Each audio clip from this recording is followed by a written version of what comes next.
that you emphasize that has improved. And he's putting a lot of work into that too. Brett's mechanically better than he was last year. I think Coach Hill has done a great job. Coach Hill's a quarterback guy. He's worked with him. It shows up. Brett throws pretty much all the throws that you want a quarterback to make. Now, add in 82, add in 1, all right, add in Jake Knight. There's some guys too now that are making plays down the field as well. And certainly like the catch Sed had down the middle, that's about as tight of a window as you can put a ball in and about as good of a catch as you can make in that situation. So I think those guys have confidence in that.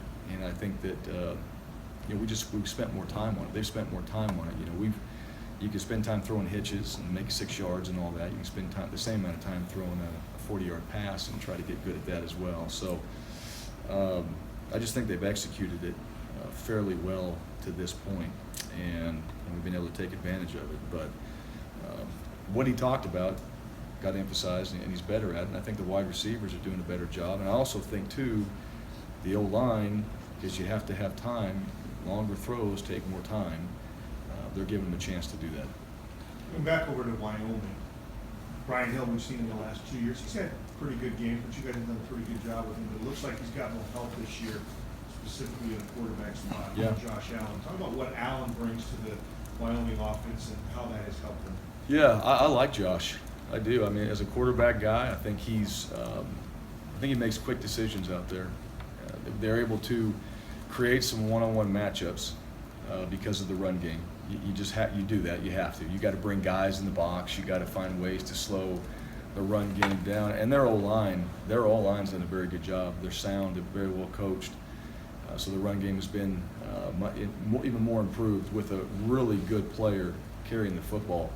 Well, now you got a quarterback that's making good decisions. He's able to get the ball out of his hands fairly quickly, and now he's taken some sacks and all that. He's had 400 and some yards overall. He hasn't netted that, but he's had it because he makes pretty good decisions. If something's not there, he'll go run.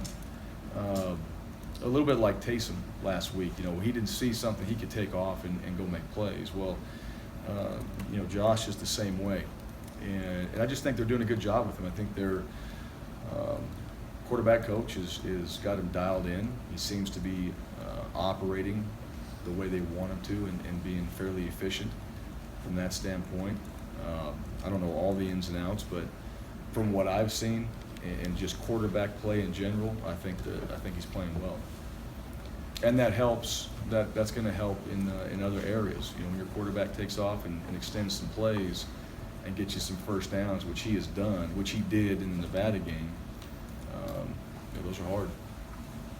You guys are always focused on what you're doing, but Wyoming isn't necessarily the easiest place to win as a program. It doesn't sound like you're surprised that Craig Bull has turned that thing around. What have they been able to do, and is it good to see another Mountain West program kind of taking those steps? Well, I don't know. I know that he has a formula. I don't know anybody on Craig's staff, or I know him, and I've been around him, and certainly have been impressed every time I've spoken with him. So they have a formula, they have a process, so they've trusted it, they've continued to stick with it. Their kids have gotten stronger, they've gotten bigger, they've gotten some other guys in their program that they needed to get. They've had their chance to recruit some of their own guys in there, and I think they're executing well. I do, and I think they've got some really good players in key positions too. So I've never worked at Wyoming. Wyoming's been good in the past as well, but there's a reason why they hired Coach Bowles to come in there and lead that team and lead that staff. And so he doesn't surprise me one bit because of what he's done. And you watch North Dakota State, you know how that's kind of carried over from the staff that he was a part of, and that's kind of guys on that staff are still there. They're still winning. They're still doing well. So, there's a tradition in his coaching experience and his background, obviously, through the programs he's been a part of. I think he's got guys in there and they're believing and they're playing really well. As far as the Mountain West goes, I think that's a good thing for the conference. And And certainly I think it's a good thing for our guys as well. We're excited to go play them. Really excited to go play Wyoming, and really excited to get this week started and have a great week of prep and go play a really good football team and go test ourselves and see where are we at, because this team is really, really good. Part of my question there, but I mean, I don't think a lot of people before the season thought this would be a game for first place in the Mountain Division. When they're 3-0, you guys are 3-0. I guess how big of a game is this? Obviously, every game's important for you guys, but they're playing for something pretty important on Saturday also. Yeah, I think we're playing for the same thing. It's as big as it gets, and everybody knows our goal. And we haven't been bashful about that. Our goal is to win our conference, and certainly in order to do that, you have to win the Mountain Division. And guess what? Wyoming's there. Both teams are undefeated, and we have to go play there. And so, yeah, this is as big as it gets. It's always the next game. Hey, BYU, hey, that was a big game. We're on to the biggest game of the year, which is Wyoming, and that's all we're focused on. And it starts today, or it's already started, but our prep, we get out there, we have a physical practice today, we need to, and it needs to carry over all week long.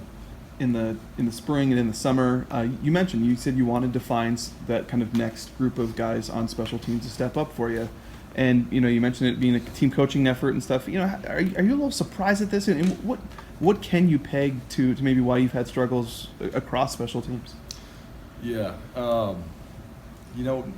and to answer that, not really, because it's been just a variety of things that have come up. You can peg it back to, all right, how you emphasize every single detail. And that's the one thing. I mean, you assume nothing. And also, I think this too, I mean, it's a mindset as a coaching staff and as players too. Special teams, you get one shot. It's not like, hey, quarterback goes out there and misfires on 1st and 10. He gets to come back on 2nd and long and throw a completion, and 3rd down. Then he gets into a groove, and all of a sudden, the guy's hot. You don't get to do that on special teams. You get to walk out there as a kicker and you get a kick. That's it. There's no redos. There's none of that. And, that's really what we have to do a better job of, is understanding that. Every catch we have an opportunity to make, every extra point, field goal, every punt, you get one shot when you go out there and do that. And, that environment needs to be created better in practice. Because that's where it has to come from. It doesn't just come in the game. Guys don't show up. That's the one thing about us. We don't just show up in games and we see guys do something unbelievable. Except for maybe Jake Knight on play here and there, but I'll give him that.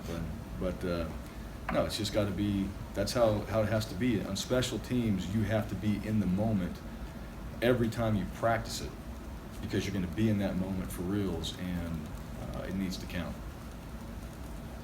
Coach, in the wake of a couple of after the whistle penalties in the BYU game that were really costly, what are the discussions like this week, or the emphasis on how those can really negatively affect you? Oh yeah, I don't think any guy on this team wants to do that at all. I think those guys played maybe a total of 3 snaps each after that happened, and that was only because we had to.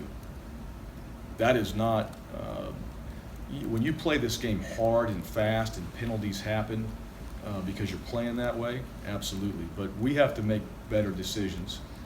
And the only way to emphasize that, and it's a hard thing to do, but playing time becomes part of that as far as those penalties go. And certainly, those guys, hey, it's a game of football. I've had personal foul. I mean, it happens.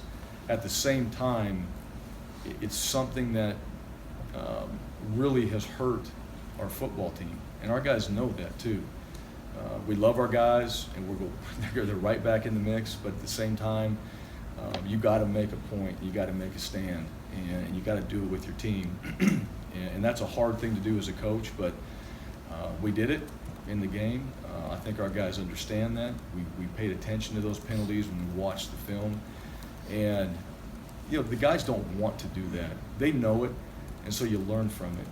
It's no different. Your kids make mistakes, and so there's some mistakes out there that you just have to make sure that get emphasized the right way.